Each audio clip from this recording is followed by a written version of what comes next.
దేవుని బిడ్డలారా, యేసుక్రీస్తు ప్రభుల వారు ఈ లోకములో 2000 సంవత్సరముల క్రితమే ఒక వెలుగుగా పుట్టాడు. ఈ లోకమంతా చీకటిమయములో ఉన్న సమయంలో ఆ వెలుగును తొలగించడానికి, పాపపు వెలుగును తొలగించి ఒక వెలుగుగా ఈ లోకములో ఆయన పుట్టి సర్వమానవాళికి ఆయన వెలుగునిచ్చాడు.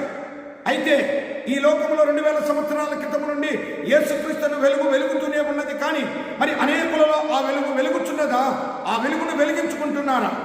లోకమంతటా వెలుగు ప్రకాశించనటువంటి పాటలు పాడేటువంటి మనము ఆ వెలుగును 2000 సంవత్సరాల క్రితం నుండి నేటి వరకు ఉన్నది, కానీ మనము వెలిగించుకుంటూ ఉన్నామా?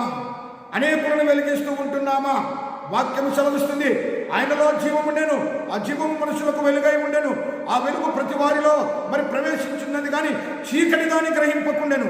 అనగా వెలుగు ఉందని చెప్పుచున్నాం, ప్రకాశిస్తున్నాడని చెప్పుతున్నాం. 2000 సంవత్సరాల క్రితం నుండే ఈ మాటలు మనం పలుకుచుంటున్నాం.